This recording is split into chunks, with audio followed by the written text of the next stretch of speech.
House of David is under the umbrella of a series of religions or faiths called Southcottian religions, and they also call themselves the Christian Israelites.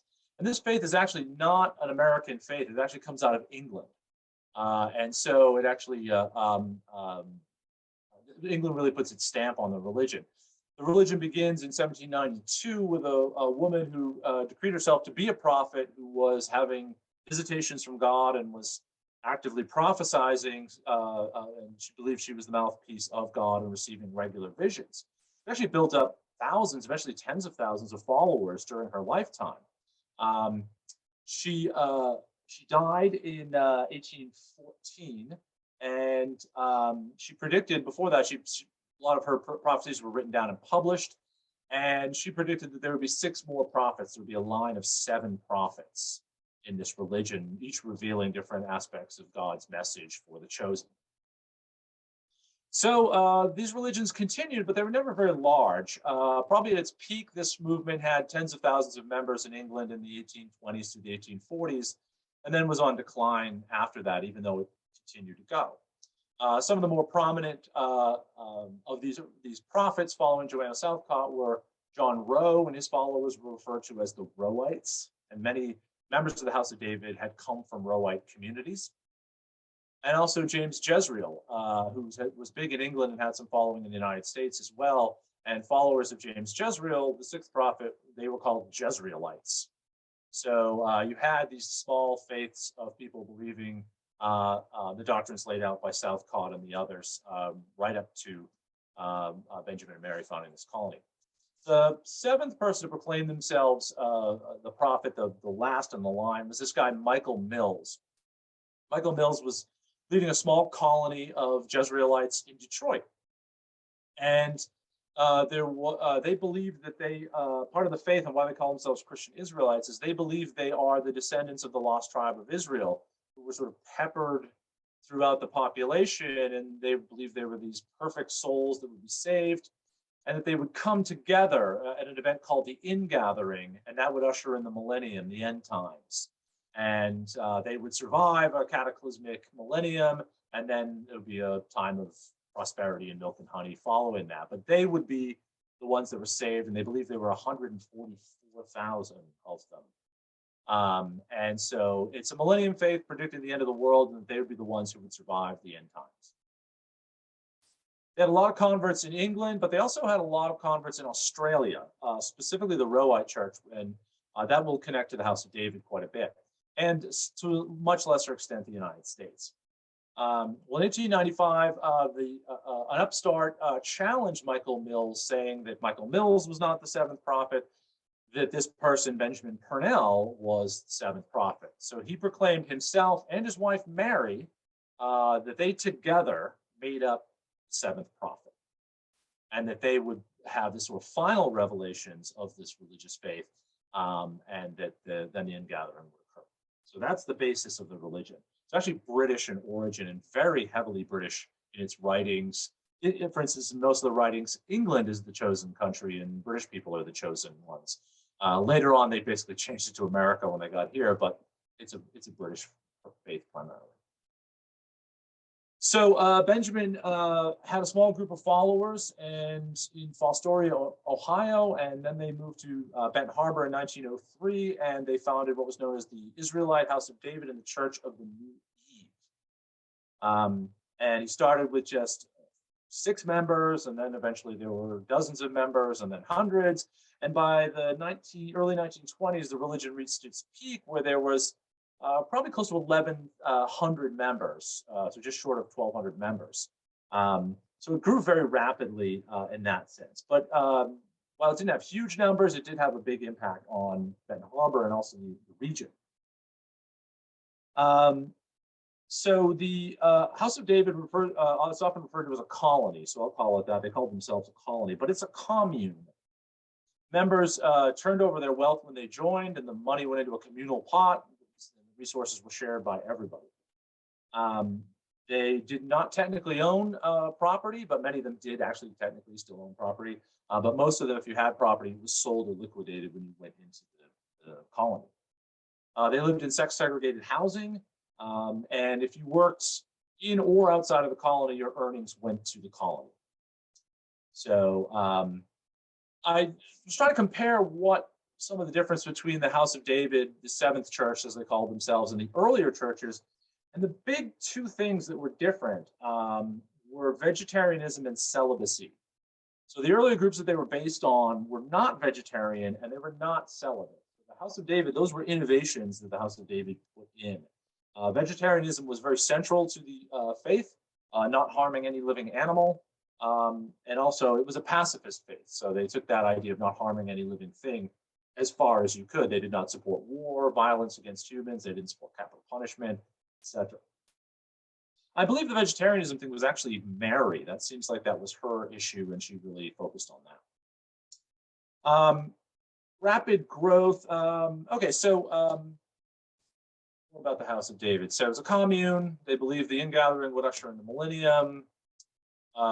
They added, in addition to some of the other aspects of the faith that were from earlier, they added vegetarianism and celibacy, which their peak in the early 20s. Now, where the members came from, not a huge number of them were locals from Southwest Michigan. I would say probably 20% or less were people from the region, today the Michiana region. Probably close to a third, a good 30% anyway, were actually Australians or New Zealanders. So remember I mentioned that the earlier faiths had been very successful in Australia. So Benjamin and Mary actually went to Australia, did a preaching tour, and literally brought hundreds of those people back to Michigan. And there was always a constant flow of people from Australia to the House of David. I recently transferred some audio tapes of some sermons from around 1950. And it's interesting to hear the members talk. A lot of them still had very prominent Australian accents, even as late as 1950. So probably another 30% were white Southerners. I'm not sure why the faith was much more popular among people from the Deep South, but it was. Alabama, Georgia, Mississippi, but also going across into Texas, Arkansas, Oklahoma. So there were a lot of white Southerners who joined. And then that was about another 30%. And then about 20% were immigrants from England, Scotland, and Germany, but there were a few other immigrants. There were some Greek immigrants, there were some Italian immigrants, etc. So most of the House of David members were not from this area, and many of them were from abroad. This would be an issue during World War I, the fact that many of them were foreign nationals during the war.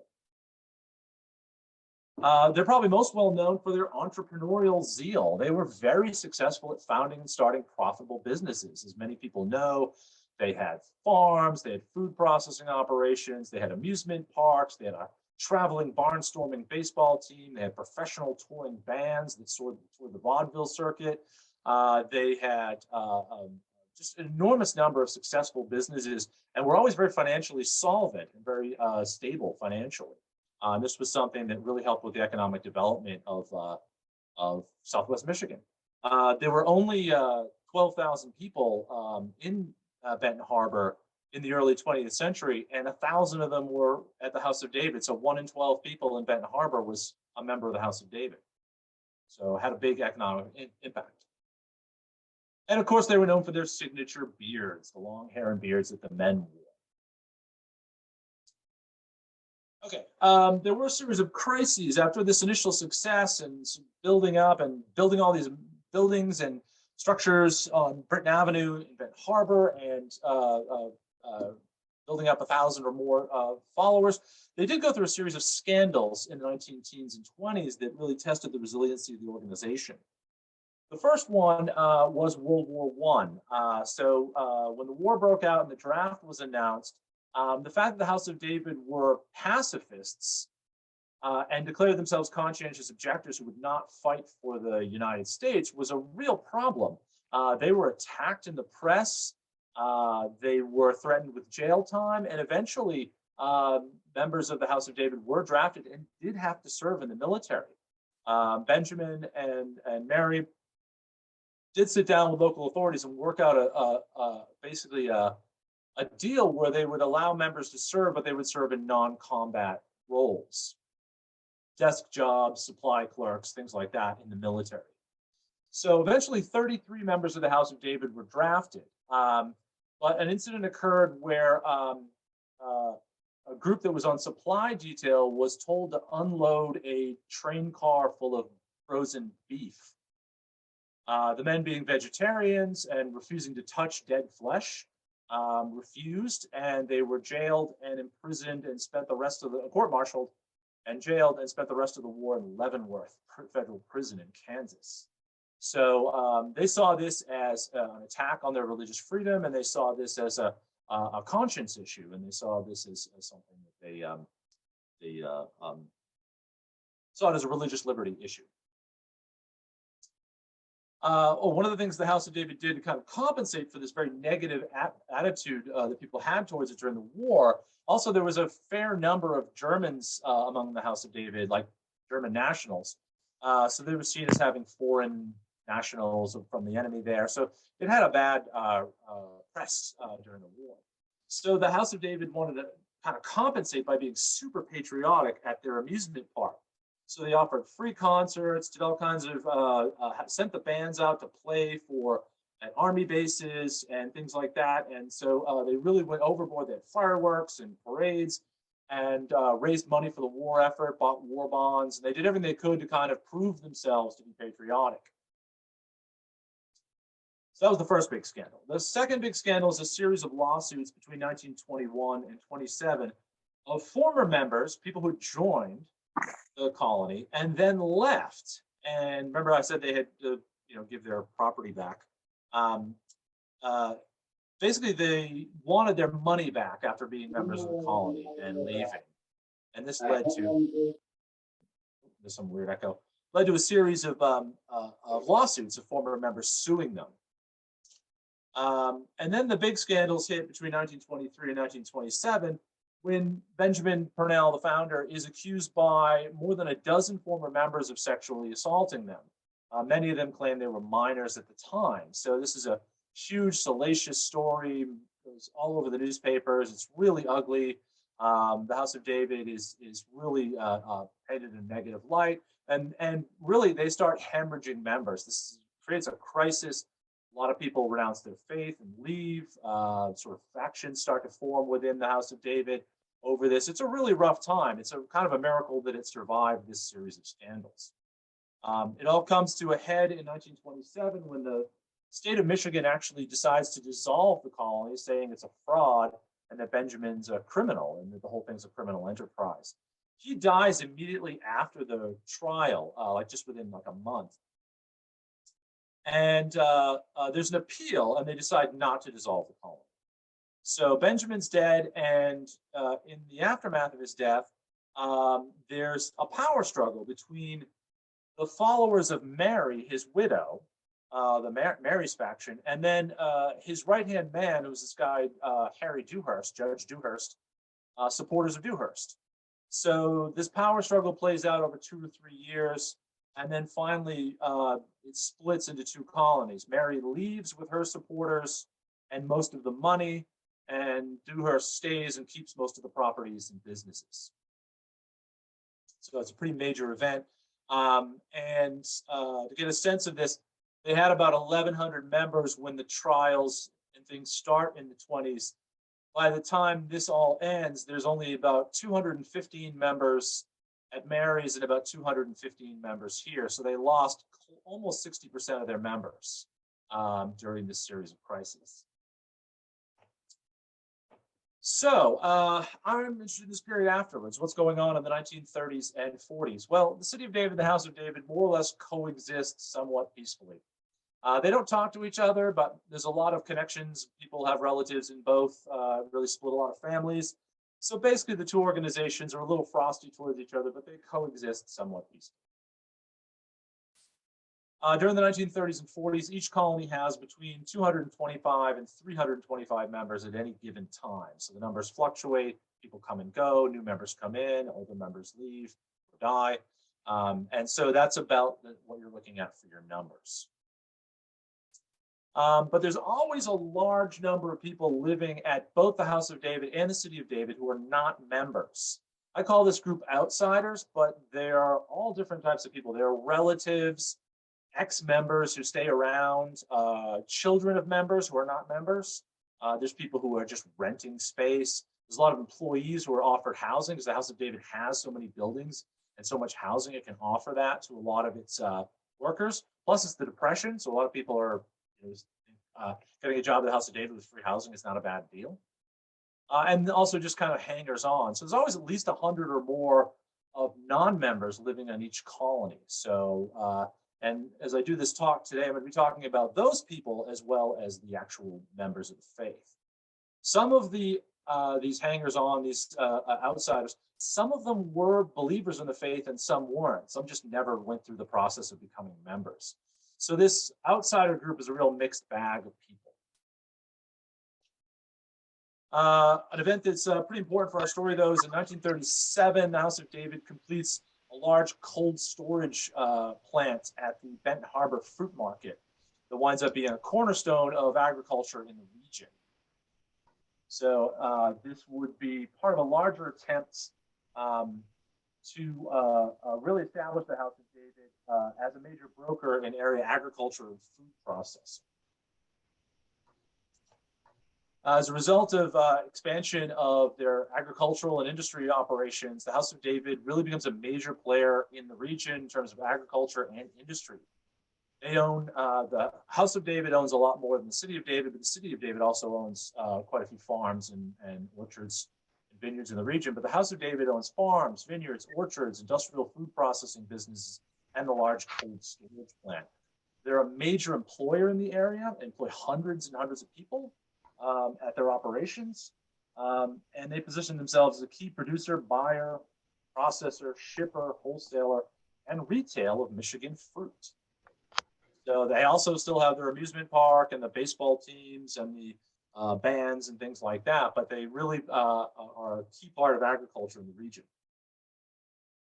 And key for our story is, much like the rest of the fruit belt, the House of David operations are heavily reliant on migrant workers who work in the orchards, they work in the vineyards, they work in the fruit farms, they work in the fruit processing plants.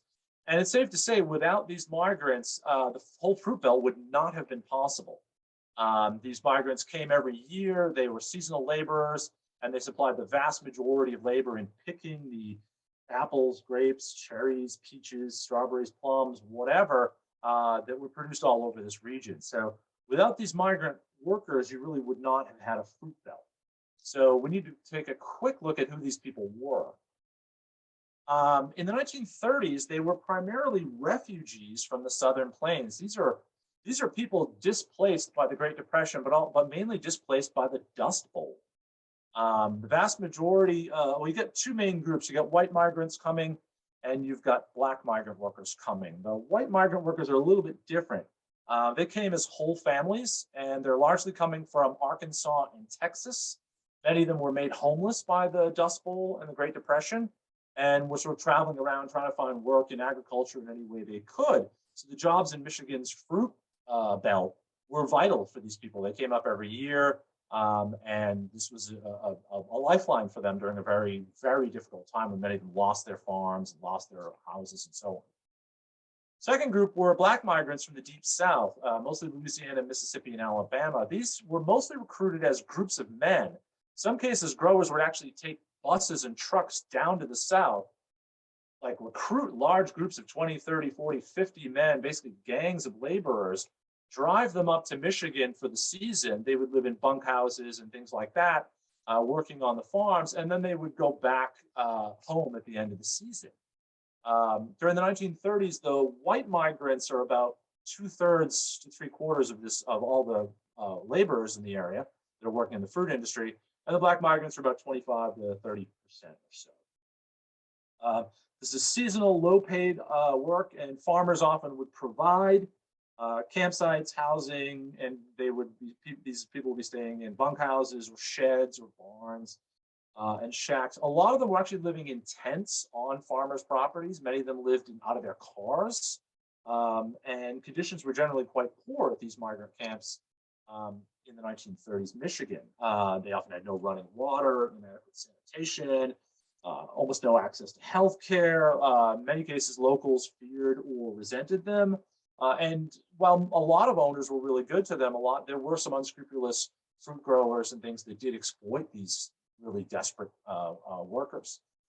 So that's kind of what's going on. This is kind of key to our story.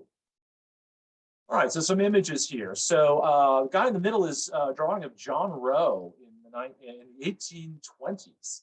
You can see how early the Christian Israelite look with the long hair and the beard was already in vogue pretty early. In the upper right, you've got Benjamin and Mary as they looked in the early kind of heyday of the House of David.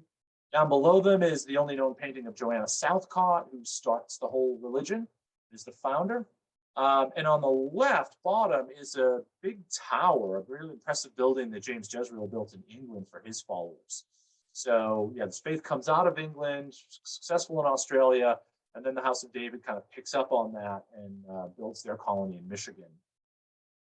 Again, there's Benjamin Purnell and Mary Purnell. Founders, they again felt they together made up the seventh prophet. And that the House of David was the sort of final culmination of the Southcottian religion. Here's some shots from early in the colony's history with Shiloh, the building that I'm in the background on the upper left there. Benjamin loved his automobiles. He also loved race horses, trotting horses. That's two early leaders of the colony as well behind them in the car, Cora Mooney and her husband Silas Mooney.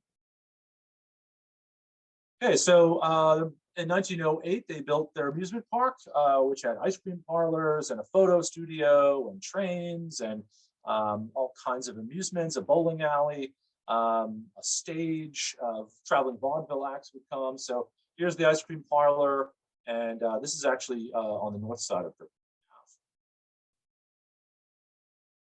So there's Benjamin and Mary down in the front, Cora Mooney and Silas right to their right.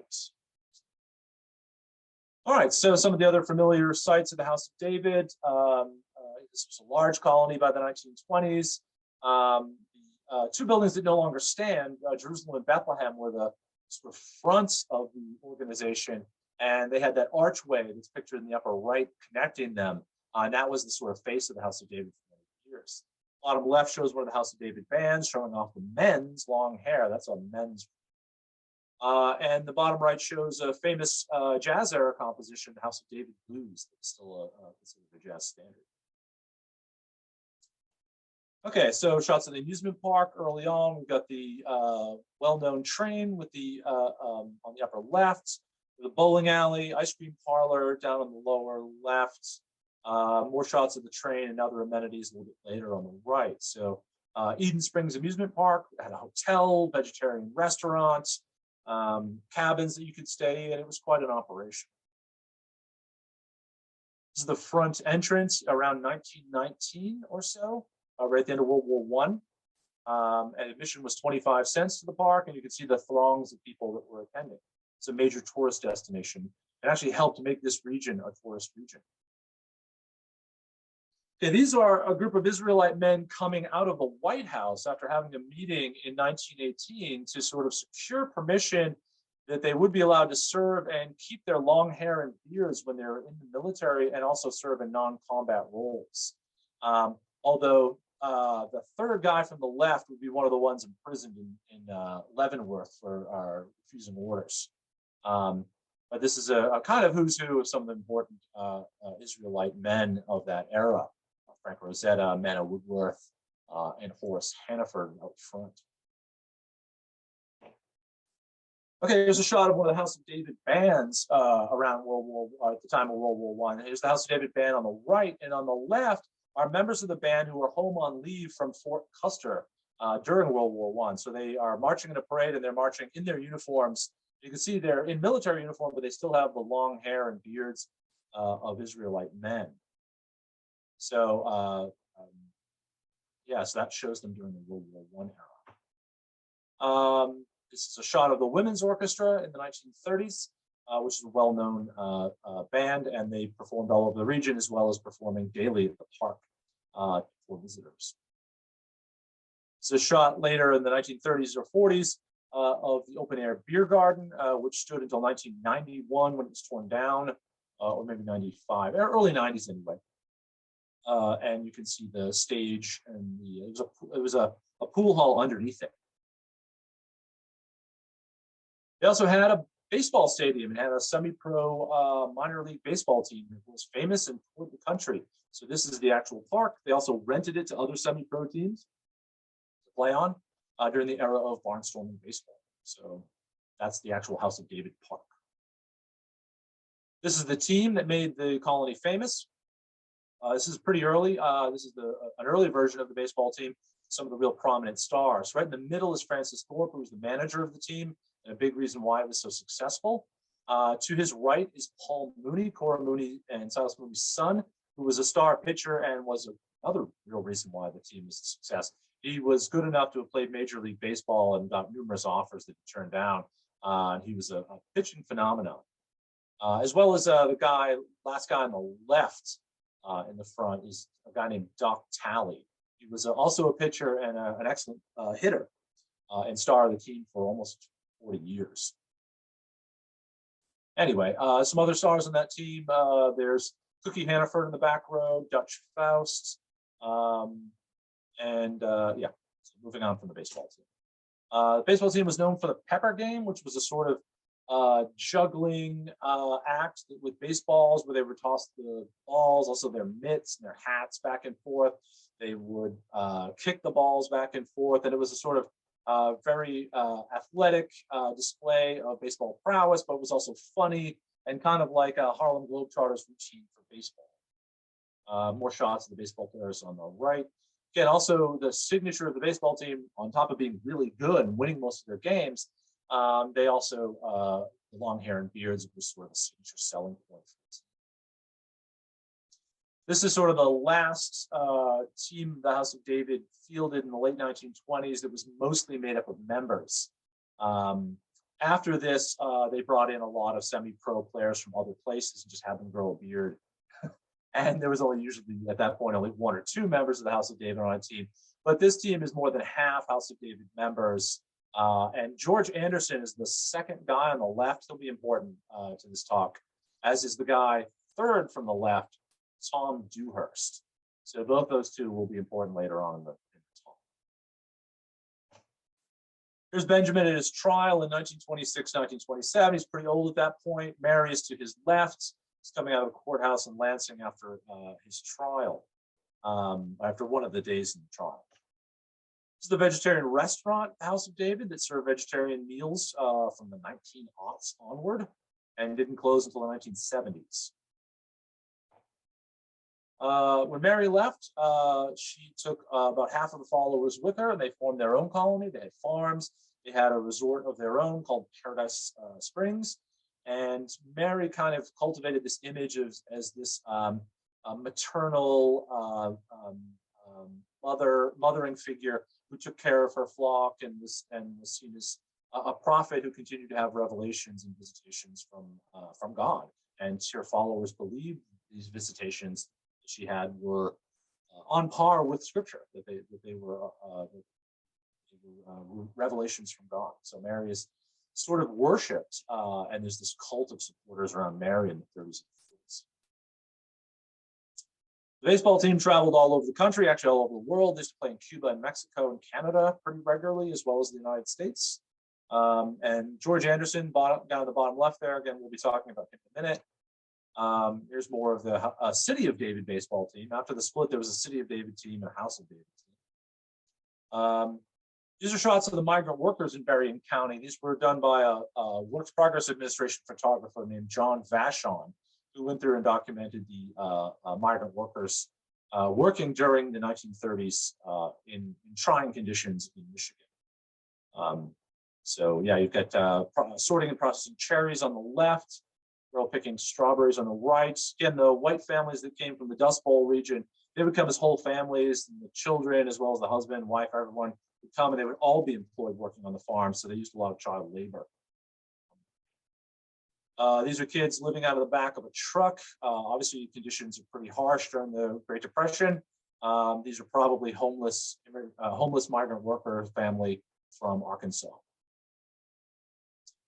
It's another family living out of the back of a truck. And the guy on the left was interviewed for a newspaper, and he had lost his entire farm and all his life savings in the Great Depression. And he was about 50 years old and starting over as a migrant fruit picker at the depth of the Depression. So poor guy, like a lot of people, had a really hard go of it. These are African-American laborers who were coming up from the Deep South. They were, again, usually working in, living in bunkhouse style settings, coming up as groups of men and then going back at the end of the season. Many of them would bunk in places like Eau Claire or Hartford and other places, but also in Benton Harbor and all throughout the region wherever there was agriculture.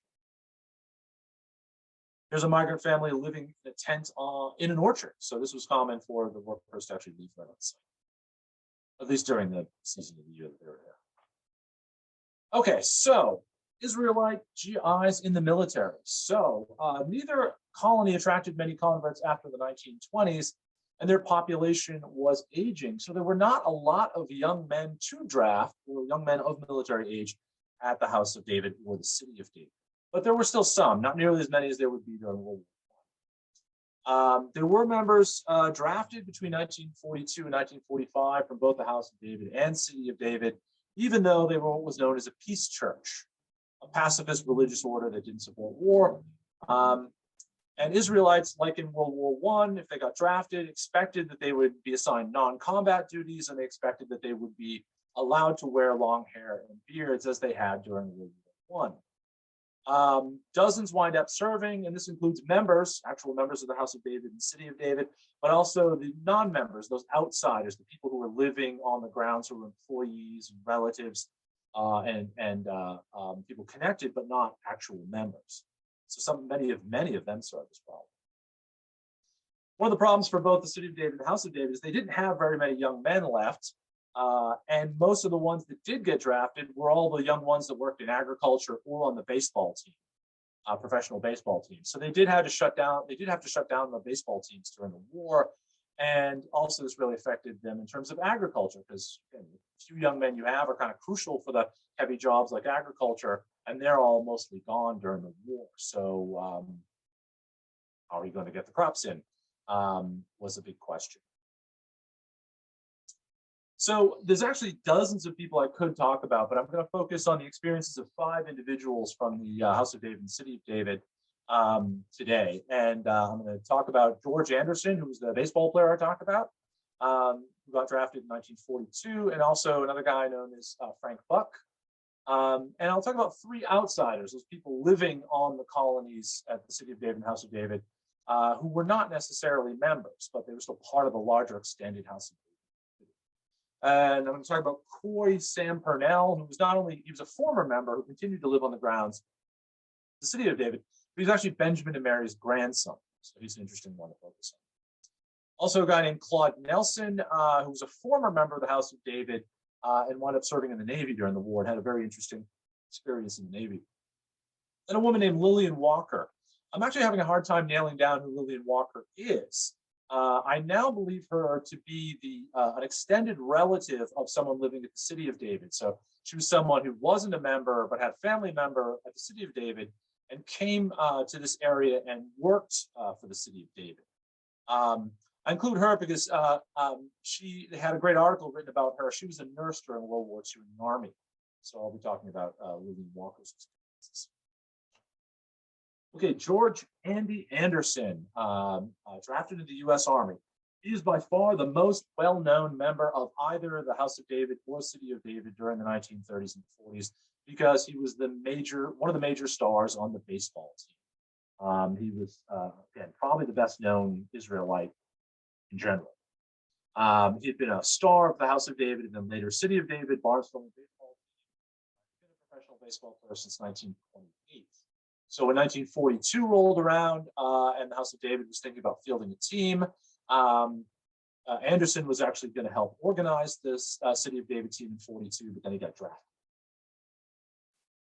So he's definitely one of the best known members of the colonies, along with another guy named John Tucker and another guy named Jesse Lee or Doc Talley, who's part of a trio of stars that played for the 2 teams. And again, these would have been the most well-known members of the colony. Anderson was also one of the famous guys in the Pepper game who did that thing where they were juggling the balls and tossing them back and forth. So he was known for that shtick. So that's Anderson on the left, Tucker in the middle, and Doc Talley on the right. Tucker was a big hitter.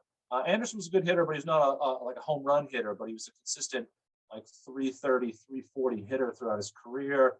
Doc Talley was a combination pitcher and hitter, and an excellent. Okay, Anderson. So Anderson was 31 years old when he's drafted in May of 1942, and he's mustered in at Camp Custer in Battle Creek. Him being inducted in the military was actually newsworthy, being given his role as a prominent athlete, professional athlete. So his induction was covered in the press. Newspaper stories covered it in South Bend and in Benton Harbor and other places.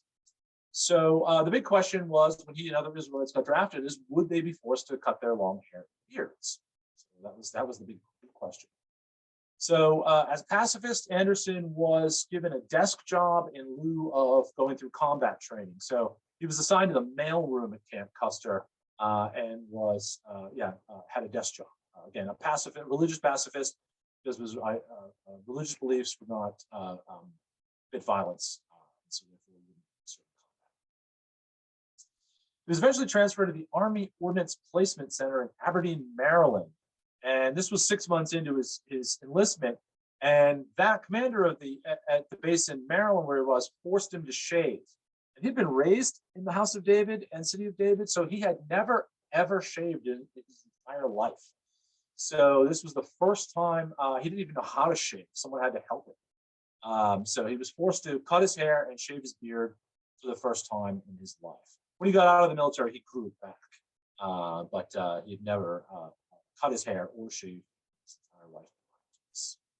This actually created a bit of a problem. This was a major thing, and it was a big deal for a Christian Israelite to cut their hair and shave their beard.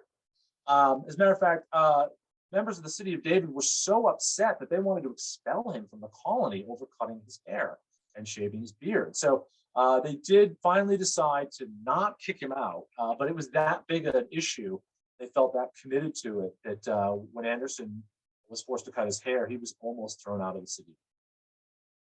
Thank God they didn't, yeah, it was that big a deal.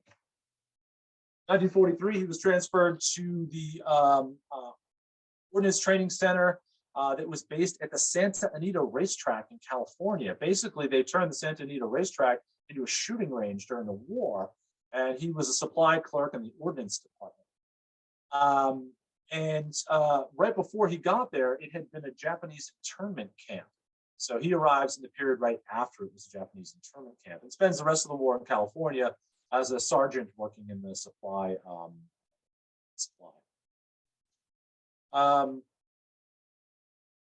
So yeah, that's Anderson. So Anderson rides out the war as a non-combatant, essentially doing supplies and as a desk job. Another member of the City of David, you see this photo here shows Anderson on the left in his uniform, still with his long hair before he was supposed to cut it. And next to him is Lewis Frank Buck, who was another City of David member who was drafted alongside Anderson. So he was only 27, originally from Tennessee. His family came to join the House of David, and he went through basic training with Anderson at Fort Custer. He actually played for 3 years on the professional baseball team and was a competent player, but not the big star that Anderson was.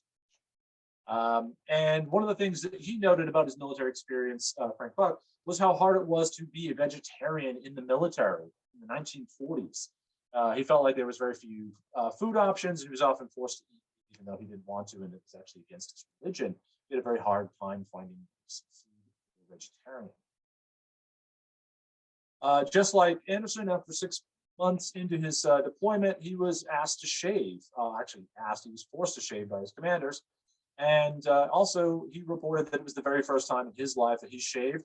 He said it took him almost 3 hours, and he had to kind of go through it in stages with scissors, and he went through 2 packs of razors. So it was a bit of an ordeal when he finally got to shave. He became a medic, again, like Anderson. He was going to only serve as a non-combatant.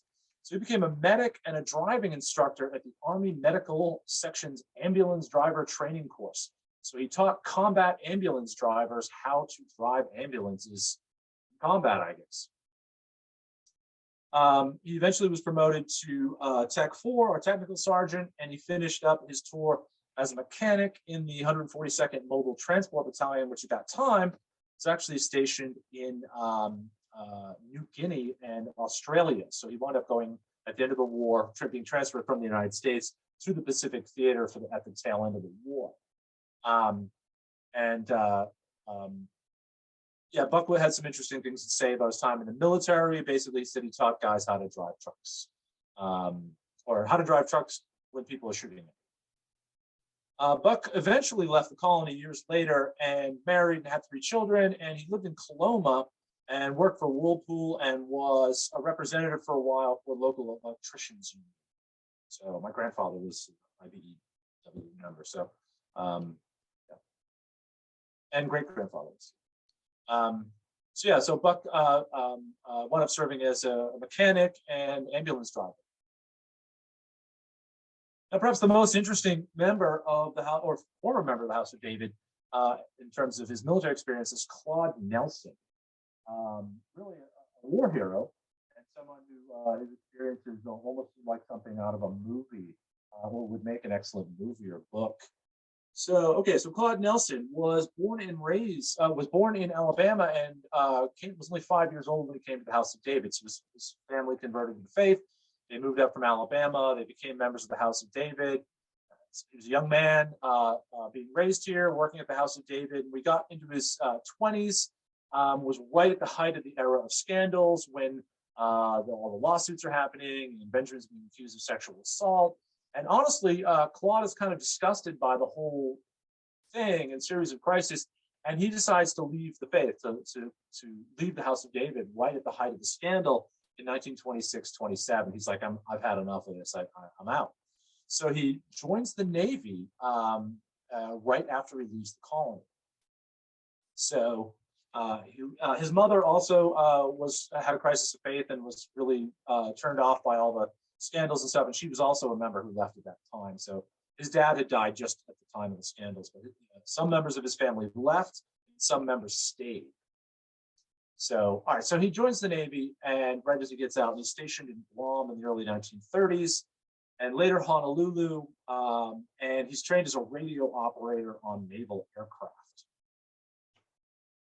He stays in touch with his family members who remained at the 2 colonies. He had family members at the City of David, and he had family members at the House of David, including his sister, aunts and uncles, cousins, and his cousin, Exa May Anderson, is George Anderson's wife. So the guy we just talked about, the baseball star who was the supply clerk for the ordnance at the ordnance base.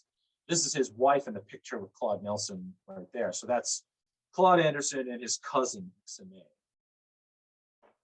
So he also had a relative, George Nelson, who also served in the military during the war, and also played on the City of David's professional baseball team with Anderson and Buck.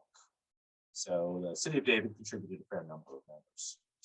In 1939, Claude married Alice Cordero, who was of mixed Portuguese Hawaiian ancestry, and her family actually lived in Honolulu, and they had a son, Wayne Patrick Nelson, in early 1941. So you guessed it, Claude Nelson's living in Honolulu in 1941. All 3 members of the family, Alice, Claude, his in-laws, his young child, are all in Pearl Harbor, are actually on the base when the attack on Pearl Harbor occurs December 7th, 1941. So they literally had a front row seat at the attack on Pearl Harbor, with Claude actually being in the a naval airman actually on the base at Pearl Harbor. So he is at the Battle of Pearl Harbor, and his life would change dramatically, like everyone's in the country, as a result of it. So, so Nelson is pulled into the maelstrom of the war and had quite an adventure.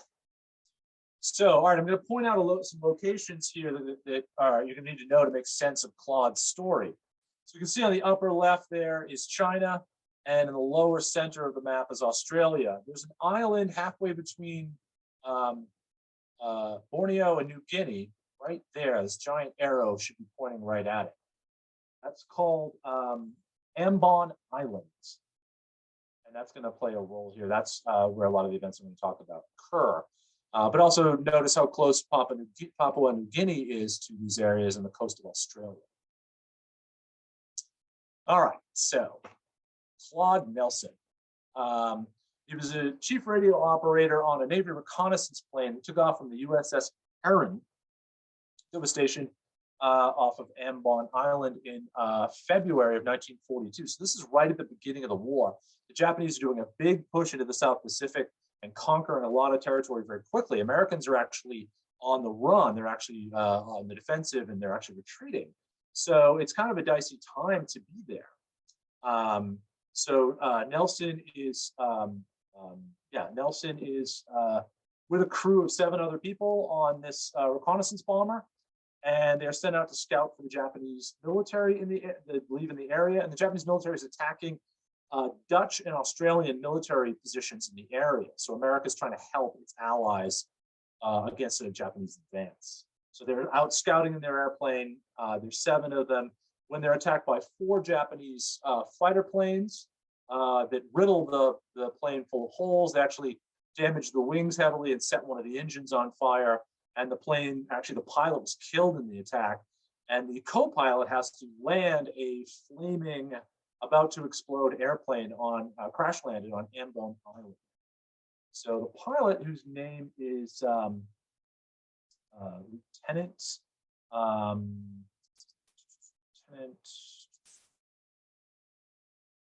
William Hargrave, crash lands the plane on Ambon Island. So there were 7 of them. The pilot was killed. Now there's 6 of them. 2 of them were heavily injured. The Japanese planes that shot them down attacked the plane on the ground and killed 2 more members. So now Claude's flight crew is down from 7 to 4. 2 members decide that they're going to take a boat. Someone's holding up a sign.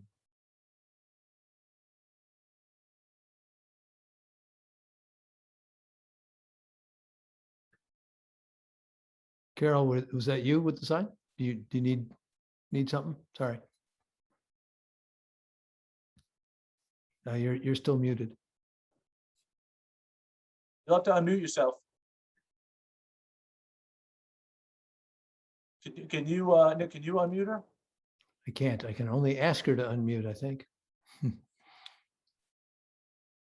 Okay. Okay, well, hopefully we can hear from you at the end if you have some questions. And keep going, Brian. No. So, okay, so 2 members of the crew decide to go in search of help, and they're never seen again. So Claude Nelson and they're presumed dead. So Claude Nelson and Lieutenant Hargrave are the only 2 left from this plane that has crashed. They decide to start traveling up the coast of a series of islands and also along the coast of Papua New Guinea. At this point, they start actually finding Dutch and Australian soldiers that have been left behind in the retreat. So they kind of wind up putting together this ragtag group of survivors. Ends up being 13 of them eventually. And they're mixed American soldiers and sailors and airmen, Australians and Dutch. And they have 13 of them plus 4 local natives. And they're actually have a pretty rough time, but they have very little food and water. They are sort of on the run from Japanese forces most of the time, and they are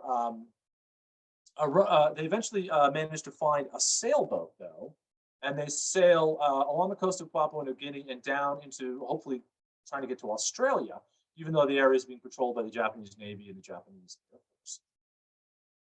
So they eventually arrive. So they were shot down on February 5th, 1942. And they reached the Australian coast on April 28th. So it's 3 months of living like this and being on the run. They traveled more than 1,300 miles, and eventually they were picked up by the Australian Coast Guard. This was reported widely at the time. It wound up making newspapers, and for a brief period, Claude's name and Lieutenant William Hargrave's name were in the newspapers, and they were something of war heroes.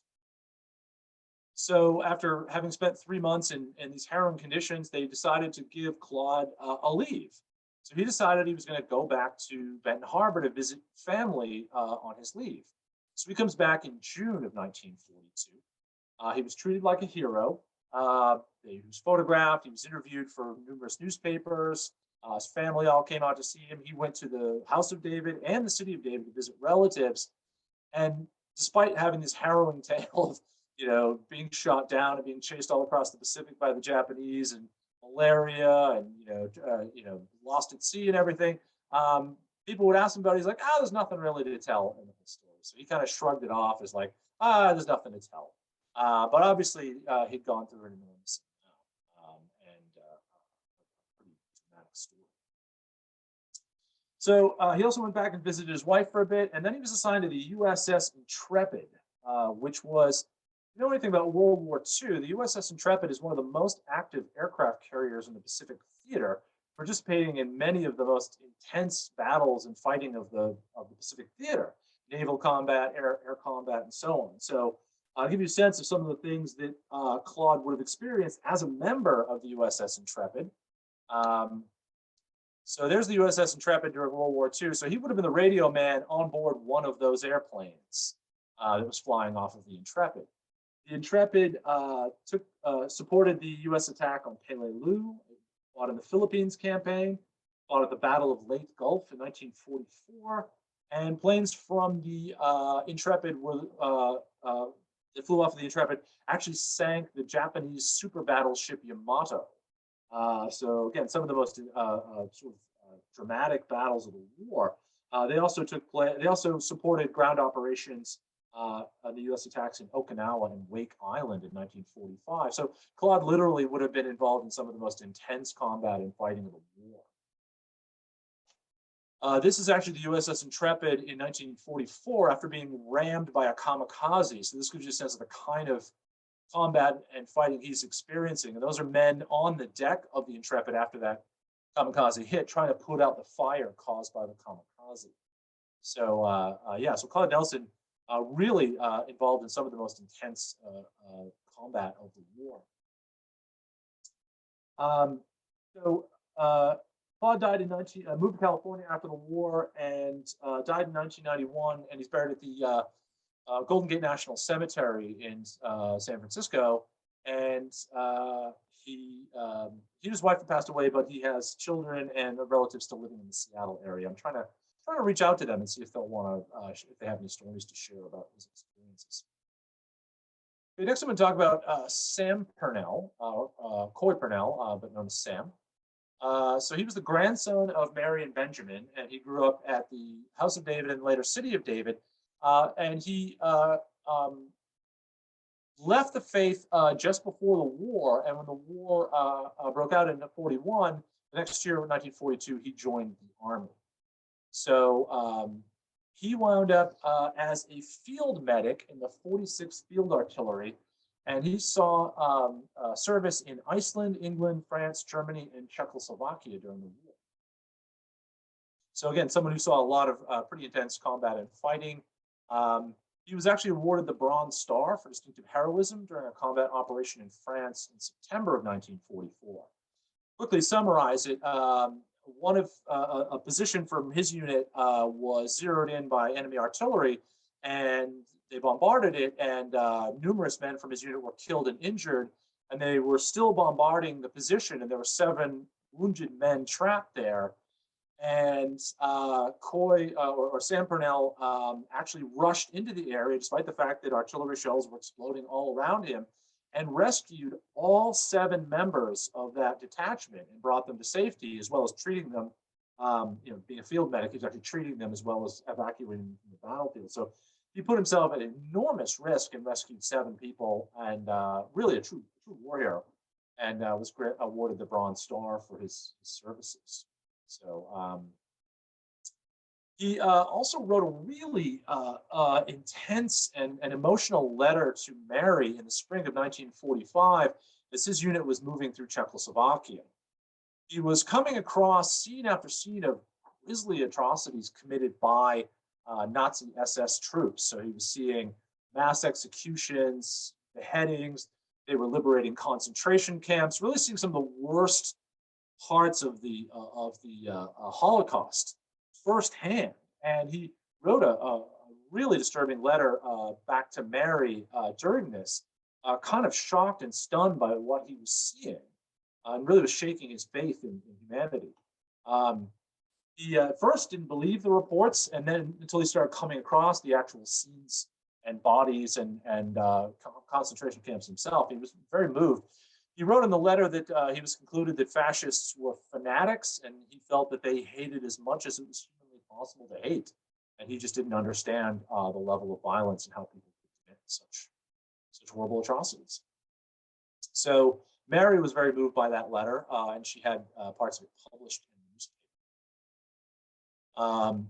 He also witnessed brutal reprisals by Czech civilians against Nazi collaborators, and he said of that it was not a pretty sight. So he sees Sam definitely saw some of the darker underbelly of World War II, real gruesome aspects to it.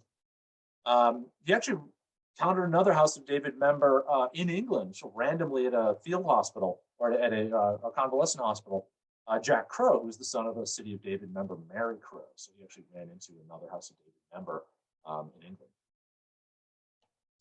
Brian, he was later. Brian, yep. I just want to say we're over an hour now, so Oh my God! All right, I'll move along. Yeah. Okay. So I think give us the cook's tour, I guess. Okay. All right. Yeah. So all right. So Lillian Walker was a nurse who also fought with troops in D-Day and was a very important part of the war effort. And so she was a member, a daughter of a member, we believe, who was working at the City of David. So Israelite conscientious objectors, I'll skip ahead here. So to the photos and just explain what I'm showing. All right, so during the war, there was something called the civilian public service, which was for conscientious objectors. Rather than going to prison, they could go to these civil public service camps, and they would do conservation projects, and they would do a variety of forestry work and things like that. Similar to what the civilian concentration corps, civilian conservation corps used to do in World War and during the Depression. So 2 members of the House of David were sent to the camps, Bob Dewhurst and Sam Nelson. And they were first sent to a camp in Marietta, Ohio. And you can see the camp up there on the left. And Bob was a prominent baseball player and musician. So here's some photos of Bob. He's the guy on the far right in the top picture playing the saxophone. He's the guy on the far right in the bottom playing baseball. And the other photos in the bottom left are shots of him or the work crews he was a part of in a civilian public service camp in California. His job actually in California was to fight forest fires. So this is the camp he was at in North Fork, California. It's a photo he himself took and sent back. And this is Sam Nelson and Bob Dewhurst from the House of David, basically incarcerated at the civilian public service camp number 35. This was a camp that was only for religious conscientious objectors, not people who had a political beef with the government of the war, but religious conscientious objectors. Most of the men were Mennonites, some of them were Quakers, other faiths that didn't believe in participating in war. So, so those are shots of Bob Dewhurst actually at the camp. That's actually him in the bed there, lounging. Okay, so the Channel Islands, there was a couple who were members of the House of David who left the House of David and moved to Guernsey, one of the Channel Islands off of England, between England and France during World War II. But the Nazis took over those islands during the war. And so the man's name was Francis de Norissa. He's one of the original 6 members of the House of David. His wife, Mary. And so they lived in the only parts of mainland Britain that were actually conquered by the Nazis. So you can see these are images of Nazi troops in occupied Guernsey and Jersey. So he and his wife were rounded up by the Gestapo because they identified as Israelites. And so the Nazis originally thought they were Jews and were going to deport them to a concentration camp. They realized they were Christian Israelites and not ethnic Jews. They decided not to do that. But later in the war, the Nazis sent 1,000 members of the Guernsey community to Biberach prison in Germany, a concentration camp. So here's Francis de Norissa with his daughter, Margaret. There's Francis and his wife in the 1950s, about 10 years after the war. This is the British, 1,000 British people who were sent to Biberach concentration camp in World War II. So Francis de Norissa and his wife rode out the war in southern Germany in brutal conditions. It wasn't a death camp like Auschwitz or anything like that, but it was still a very brutal prison camp. And they experienced that aspect. This is Francis de Nerissa's Nazi-issued identification card on the left, and that's him on the steps of Biberach prison the day he was liberated in 1945. So he attempted to return to the city of David and was a very close confidant of Mary's. He used to write to Mary, and he never did come back, but Mary published a memoir he wrote called Into the Shadows, and it was about his experiences in the concentration camp during World War II. I'm actually hoping to kind of maybe do something with that, get it published and promoted a bit to talk about Francis de Nerissa's experience, or House of David members and their experiences during the Holocaust. Okay, so the House of David used their band as a way to prove that they were loyal. Remember, they were under a lot of pressure in World War I to prove their loyalty, and so they really got out in front of it in World War II and participated in all kinds of wartime efforts. The big thing they did was they played at USO events, war bond drives, military recruitment campaigns. They hosted all kinds of events to support troops at the park. They played for troops at camps and bases all around Michigan and Indiana and Illinois. And that really the House of David went overboard trying to support the war. And they did a lot of this at their park, but they also did it by the band traveling around and performing in different locations. That picture shows the band of the era during the war. You can see the big God Bless America sign hanging above the stage, which hung all throughout the war at the House of David. So they also sponsored recycling drives for the war effort, and the colony bought and sold war bonds to the public and really tried to be part of the big home front effort to support the war. And so the House of David was really an outsized presence, the band anyway, at all kinds of military-sponsored events. They hosted a big event where they brought in WAVES, the Women's Navy Corps recruits, and trained them at the House of David, or used some of the facilities of the House of David for training and housing. So, so here's that shot from 1943 again, showing a patriotic-themed war, promoting the war events. Here's Chick and the band, the men's band. All right, to jump ahead to the war stuff. Okay, so the reason they got into the POW thing is those migrant workers stopped coming in 1942. They stopped coming because the war started and the US military recruited millions of people during the war. The military went from 3 million people in 1941 to 14 million people by 1945. So, and also wartime industries were booming and hiring in Detroit and Chicago. And suddenly all of these people who were virtually unemployed working as farm laborers all disappeared into defense industry jobs, really good paying defense industry jobs, or they joined the military or whatever. And basically the entire supply, about 10,000 people every year, just disappeared. There were no migrant laborers after 1942. They just stopped coming. This is a massive crisis for the fruit belt. And no one quite knew how to fix it. So they didn't know how to harvest the fruit, process the fruit. And the 1942 and 43 fruit crops were threatened and could possibly be massive failures and losses for Michigan if they didn't figure out a plan to supply labor to harvest fruits. So this is the inside of the House of David cold storage operation, sorting fruit. This is just before the war. So they, again, employed hundreds of people on farms and in their processing operations. They made jams, jellies, wine, all kinds of fruit-based products. So yeah, you can see the inside of the warehouse there, the jam and jelly factory at the bottom. So it gets a sense of the size and scale of the operation. Here's the jam and jelly factory, which is based in St. Joseph.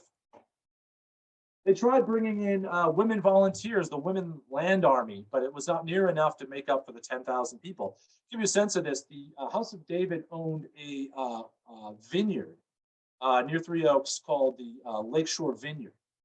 And Lakeshore Vineyard, they had, Bob Dewhurst was the manager of that, the guy who was sent to the CPS camp. They had about 20 people who were full-time workers there, but then they brought in 150 seasonal workers during the summer and fall to pick fruit. So imagine in the massive scarcity of labor during World War II, how's the House of David going to come up with 150 people to go out to Lakeshore Vineyard, which is, I think, almost 500 acres of grapes? And who's going to pick that and process that? So women volunteered, children volunteered. They hired a lot of children during the war, but it still was nowhere near enough to supply all the fruit growers and processors in the area.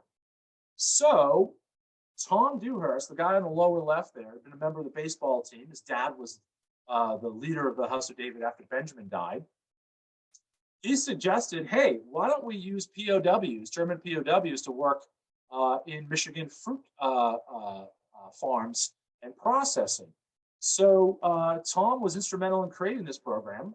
So really the House of David plays like one of the most important roles in this. And the House of David is picked to be the pilot test program in October of 1943 to be the first test of POW labor in the United States for agriculture. So 350 German prisoners, they're members of Rommel's Africa Corps, who were captured in North Africa, they land in Boston and they're brought by train overland.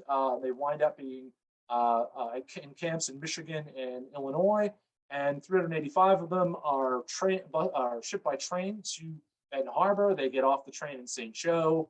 They go over to the Benton Harbor Armory where they're housed, and then they work during the day in House of David operations. They would truck these guys out to the Lakeshore Vineyard in crews of 10, 15, or 20 a day to harvest grapes. So the upper right is German prisoners at Camp Custer. The upper left image is German prisoners on a farm in Berrien Springs. The lower right images are the same workers arriving in Boston and getting on a train in South Station. This is actually German POWs inside the House of David cold storage plant processing the 1943 grape crop in October of 1943. It went pretty well. This was seen as a pilot test program. Once it succeeded here, they then expanded it to the rest of Michigan and then the rest of the United States. So the House of David was literally the pilot program for the use of POW labor in the United States. Eventually 380,000 German prisoners of war were employed in agriculture all across the United States, with about 6,000 or 7,000 of them being in Michigan. So, and again, the House of David was the pilot program to see whether this system would work. There were guards who would come along, and with the prisoners, usually one guard for about every 10 or 20 prisoners. Here are the actual work detail forms for groups from the Coloma camp that were sent to the House of David farming operations. You can see on the one on the left shows a work crew of 10 men that were released to Tom Dewhurst for farming. These men worked at Lakeshore Vineyard on the 4th of July, 1945. They had a guard with them, and they worked from 10 a.m. to 6 p.m., and they were given a half-hour lunch break. And Tom checked off the box saying that their performance was good. The same crew was back again on July 7th, working at the cold storage warehouse. Tom Dewhurst was also overseeing them again, and he actually writes down at the bottom, this group is getting on their jobs, and I would like to keep them. So this was a particularly good group of 10 POWs who were working for the House of David in 1945. They eventually would employ hundreds of German POWs during the war from the camps. There were prisoner of war camps in Battle Creek, Coloma. There was one in Benton Harbor by the airport, and Hartford, Michigan. So there were these small camps where these POWs were working, sent out during the day to work on various farms. So the House of David is a major employer of probably the major employer of POW labor in Michigan, at least in Southwest Michigan. And safe to say, without this, there would have been no crops harvested in 43, 44, 45. The labor shortage was so bad, and this was extended all up and down the western coast of Michigan and the fruit belt. So there's literally a stack of hundreds of these detail reports. I mean, this stack was like a foot and a half high. There's so many of these. So the House of David operations were really saved by the use of POW labor. So Mary is this prophet, and she predicts the war is coming. Not that a lot of people weren't predicting it was coming in the 1930s, but she's most famous during World War II for having a divine revelation. Let me skip ahead here. She was known for giving prophecies all the time, but in 1944, she predicted that she said that a vision of Hitler had come to her the fall of 1994, saying that Hitler was dead and the war was over. Her followers were so convinced that this was true, that her prophecy was true, and that Hitler was in fact dead, that they released this to the press, and there was a big story all over the Michigan press, and eventually went national and was reported all over the United States, that Hitler was dead and that this prophet in Michigan had predicted it. Of course, this turned out to not be true, but it put Mary's name all over the national and international press. And a lot of people laughed when they saw it, but it created a wave of interest about the House of David and the city of David. And a Chicago newspaper reporter came out to Benton Harbor to interview Mary and other members of the city of David to find out what was going on with this prophet in Michigan that a lot of people didn't know about. And the article never came out, but they took detailed notes of these interviews with Mary and other members of her colony. And it's really interesting. You really get a sense of what the Christian Israelite mindset during World War II is. To them, what Mary winds up saying is the destruction of the war was proof that the world was on the cusp of the millennium, the end times, so Armageddon was at hand, and that the Christian Israelites, led by Mary, 144,000 pure souls, the scattered descendants of the lost tribes of Israel, would lead society through this cataclysm into a new golden age. So that's what they thought was. Mary thought the World War II was the end times, and that she was going to lead people through this. So this got her a lot of press. Again, a lot of people laughed at it, but her followers took this quite seriously. So these are shots of Mary throughout the years. That's her when she's young in the upper left. You can see shots of her later in life. And she had a lot of prophecies that were written down and seen as equal in importance to biblical prophecies by her followers. So here's the story about her saying that Hitler appeared to her. And I kind of see where she's going for, though. I think it expresses the frustration a lot of people had at the war. She's talking about this right in the aftermath of D-Day. And I think a lot of people are frightened and horrified by the level of carnage they're seeing. And I think Mary, this is wishful thinking. She's hoping the war will end soon and wishing it were over. So obviously Hitler wasn't dead. He wouldn't die for almost a year after that, die in April of 45. But it got Mary's name out there. So so these are shots of Mary probably just after the war, doing various services at the city of David. You can see the faithful people gathered around her. And she's quite old at this point. She's pushing 90, or is almost 90 in these images. So these are some of the last shots of Mary as this fine religious leader. All right, sorry, I went so long. I apologize. I'll stop there, but I think I covered most of the bases. Well, let me just ask you really quickly on Mary. Did she ever have any major successes at prophecy that gained her fame, or did really none of her other prophecies get beyond the members? Most of them just stayed internal and were talked about and discussed by members. She wrote a lot of them down in journals, and they would pass them around and kind of try to suss out the religious significance of them. Like sometimes it wouldn't be clear at first, and they would, develop an interpretation of the vision later. This was the only one that kind of went viral and went national. Although she did give a bunch of prophecies about the war at a Kiwanis meeting earlier in the war, but those stories just stayed local. They were reported in the local paper.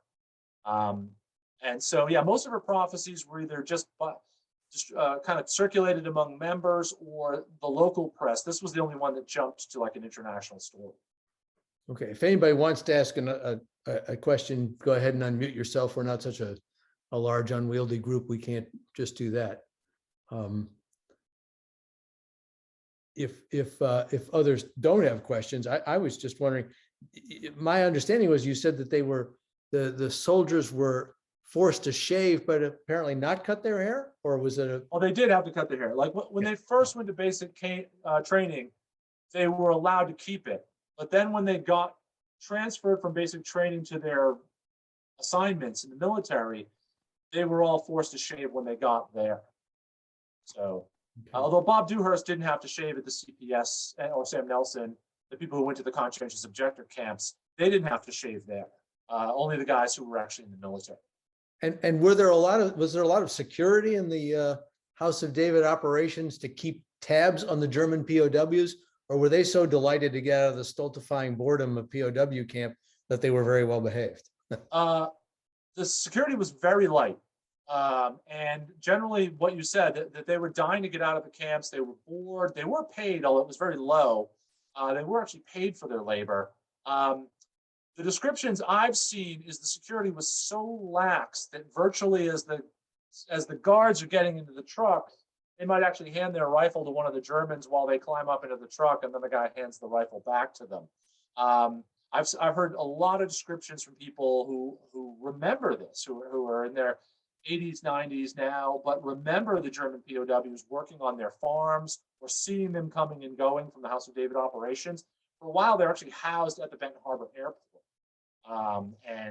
So a lot of people I've spoken to physically met these POWs and saw them on work details, and they said, not quite a joke, but the security was very lax. And given how far they were from the coast and in this rural area, the few that did run away, they'd find them in the woods like 2 days later. Where are they going to go? I think 2 of them made it to Detroit that ran away, but most of the rest of them were just like found within hours. So one farmer from Coloma captured 2 of them racing through his field. Yeah, I recall reading an account where a couple of them got in trouble for going out and spending the evening with a couple of local girls, and there was It was almost more like they just went AWOL, and then sometimes they'd actually come back to the camp afterwards. So, most people report fairly peaceful relations with the POWs. They liked them, they got to know them. Of course, there were a lot of people of German descent in this area, and a lot of people who were fairly recent arrivals and maybe even spoke a little bit of German, or their parents spoke German, that kind of thing. So there were some farmers who talked about being able to employ these guys and speak to them and give them instructions in German. That was not uncommon either. And unlike World War I, there were no members of the House of David that were imprisoned or were prosecuted for refusing service. No, because by World War II, they had that alternate system where you could go into the CPS camps. So if they'd refused to serve in the CPS camps, yes, they would have gone to prison. If you ran away from a CPS camp, there were no guards or anything, but you were considered like being AWOL would be in the military. You were arrested and brought back to the camp. So it wasn't a freedom thing. There were no guards or towers or anything, but you really couldn't leave a CPS camp. The guys who did were arrested and brought back. So. All right. Well, if there are no further questions from the assembled multitudes, I will thank you, Brian, for doing this. Appreciate it. Very interesting dynamic with the House of David in a time of war. Yeah. And I'll also just remind folks that we're going to try and have these first Thursdays every month while the museum is closed for business. So through May, and they'll be on the first Thursday of every month. The next one will be January 6th. So we'll see you for another of these in the new year. Thank you all for attending. And thanks again, Brian.